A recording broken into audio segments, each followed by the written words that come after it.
So I've got these bold predictions for the 2019 season at Oklahoma, and all that's coming up after the bumper. What do you mean you don't subscribe to my son's YouTube channel? Mama, no! Just snap the damn ball, RJ. What's up, kid folk? It's RJ Young. I am not on a step mill. Consider hitting the like and subscribe button because I upload a video every single day.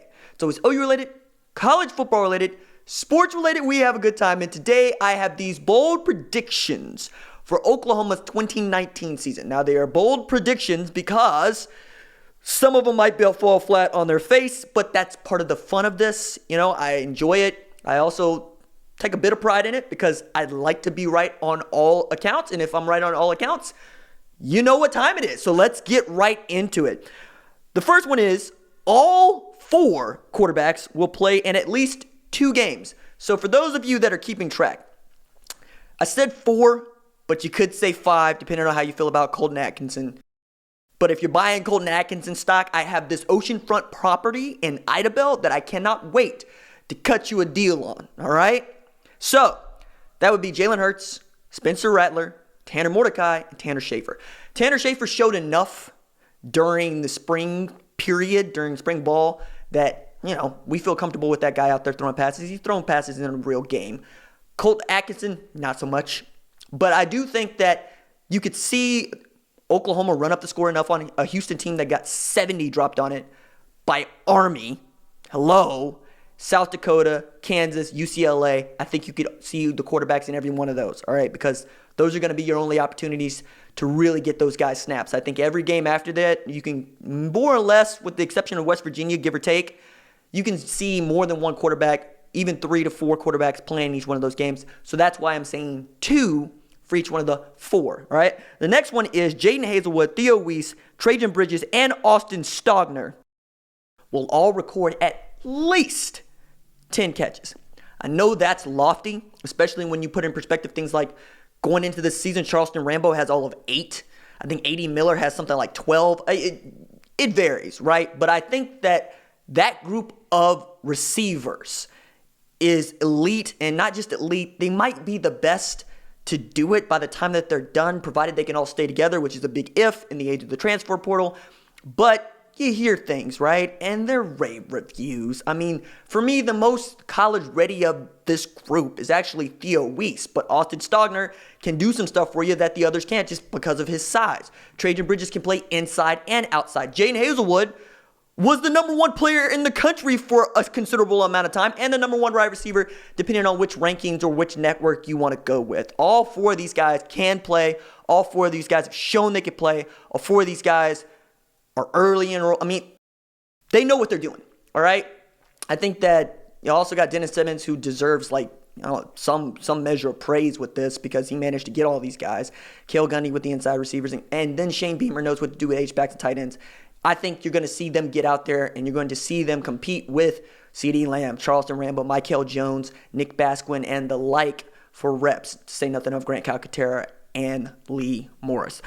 Next one is Deshaun White will record 100 tackles. I feel really good about this one because all that really needs to happen is Deshaun White starts. Because for him to be called the most instinctual linebacker that Oklahoma has is huge. I mean, and Brian Odom has a fresh set of eyes on this. He coached linebackers at Washington State when Washington State was really good. He knows what he's doing from that position. He knows what Grinch wants. He also knows that you have talent, and he also understands the most talent you probably have on that defense at any one position. Kenneth Murray Jr., Shaun White. We can keep going about Levi Draper, Brian Mead, Brian Asamoah, Ryan Jones, Jonathan Perkins. You keep going, right? I think that in this defense, both Kenneth Murray Jr. and his running mate, likely Deshaun White, are going to have the most opportunities to go make plays. I've heard how fast Kenneth Murray Jr. is moving around in this defense. Seems to be able to just diagnose play and go. Doesn't have to worry about whether or not the offensive linemen are going to get to him because now it's one gap, right? You don't even have to think about it. Oh, they're supposed to eat up these linemen. No, you're supposed to make your own way and go make a play. I think Deshaun White knows how to do that. I also love that both Deshaun White and Kenneth Murray Jr. started out as safeties in high school, then moved to outside linebacker in high school, and now they play inside. I think there's something to be said about that from the way that you see the game and the way that you were trained to have your eyes in the backfield looking to stop run from the strong safety, free safety position in high school. I think that Jashaun White could get to 100 tackles. I think that Kenneth Murray Jr. could also get to 100 tackles, and your two inside linebackers could be your stars on this defense. The next one is Neville Gallimore will record 10 sacks. He needs to stay on the field, and he needs to stay healthy. That's it. This defense is designed for guys like him to thrive. That defensive line is going to be able to just wreak more havoc. That is the reason I've always said one gap. It's no surprise to me that Gary Patterson continues to put defensive linemen in the NFL. L.J. Collier was drafted in the first round out of the defensive end position. Ben Banigou in the second round. You got guys, right? And if you look at the way that they run it down at Fort Worth, you'll see the way that it kind of sort of should work up here, right? And we know that Corey Bethel and Ross Blackman, those dudes can play, all right?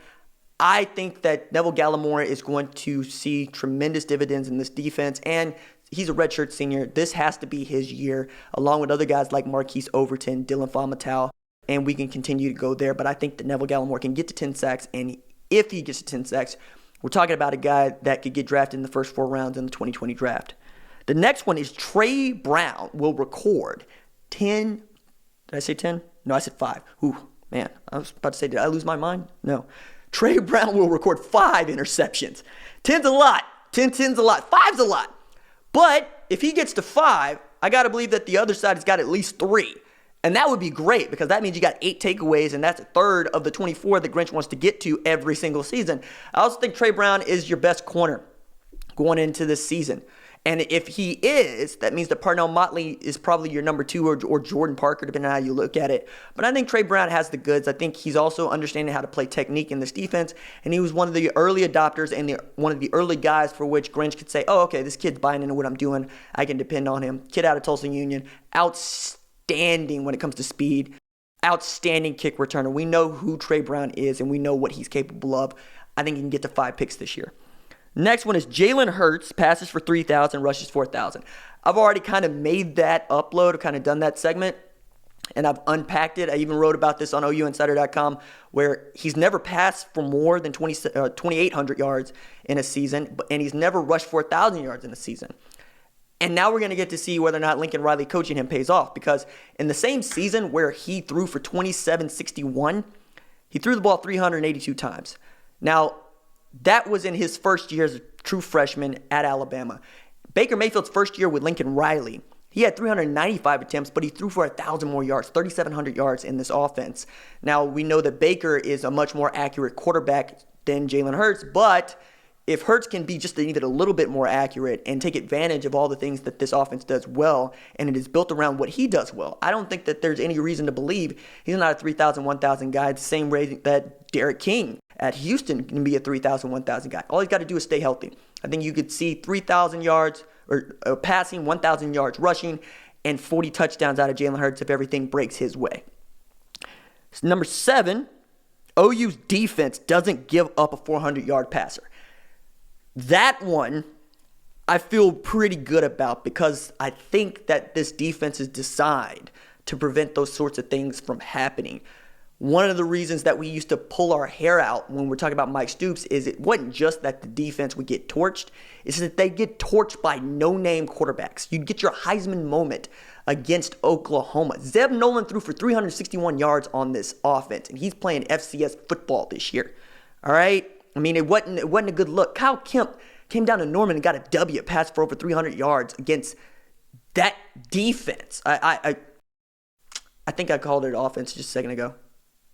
Who knows? Point is, I think that if you can keep people under 400 yards passing, cool. But you shouldn't give up a 400-yard passer. You just shouldn't. I don't care who you are. And the fact that Will Grier could go for 500 last year just blows me up, right? I get that this is a pass-happy offense. I get that people are going to score a lot of points.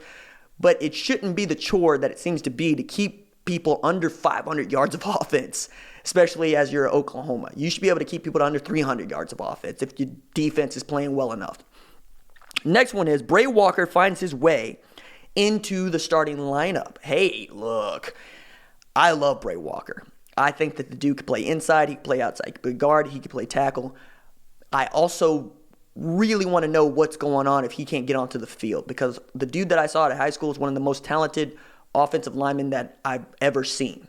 Full stop. He's got all the size, he's got all the athleticism, he's got all the skill. Maybe it's just not his turn. Maybe he's just not mature enough, but we'll just have to wait and see. I think that he works his way into this offensive line. I think he probably works his way in there at guard before he works in there at tackle. Next one is, I believe Oklahoma is going to drop a game. I know. It ain't something that you're supposed to make a bold prediction, but I can't help it, dude. I mean, you're looking at this team, and every year, the last 2 years, they've looked like going undefeated, and then they get thumped by Iowa State at home, or they get beat by Texas in the Cotton Bowl. It just happens. And last year, at least it happened against a good team. And Iowa State was a good team in 2017, but nobody knew that yet. At the time, it was a bad loss, and it became a better loss because they finished out the season strong, and that's how you get in the college football playoff with the Big 12 championship. But I just think it's going to happen. I don't think that this team goes undefeated, even as it probably should. But leads me to my last prediction. Oklahoma wins a national championship. One, because why the hell not? And two, you've been too close, man. I mean, I know that the barrier for a good season for Oklahoma this year is to win 11 games to win a Big 12 championship. Okay? After that, you should make the college football playoff and then try to win a semifinal. And I know that the cart before the horse and we want to take steps here, but man, look, it's been nearly 20 years since Oklahoma last won a national championship, and you made the college football playoff 3 times already. You're looking to make it for a 4th time. You never won a game. I don't want the Notre Dame moniker of, hey, we put them in big games, but can they win, to hang over this team. I think Riley deserves it. I think that the seniors deserve it. I think the 2017 class is kind of legit because they've never not known what it means to lose a Big 12 championship. This isn't a year for which I think that Alex Grinch might be the magic man to help Oklahoma get over the hump. I know that there are people that believe that it is 2020 is the season for Oklahoma, with Grinch putting in his defense this year, recruiting guys that he wants for next year, everybody getting on the same page, you knowing what you might have with your quarterbacks in 2020 and Tanner Mordecai and Spencer Rattler. But Jalen Hurts is only here for this year. I'd like to see him make history as the only guy to lead his team to national championships as a part of 2 different programs. I'd like to see that dude go out as one of the greatest of all time, and that would happen if Oklahoma wins a national championship. All right, that is it for me. Doses.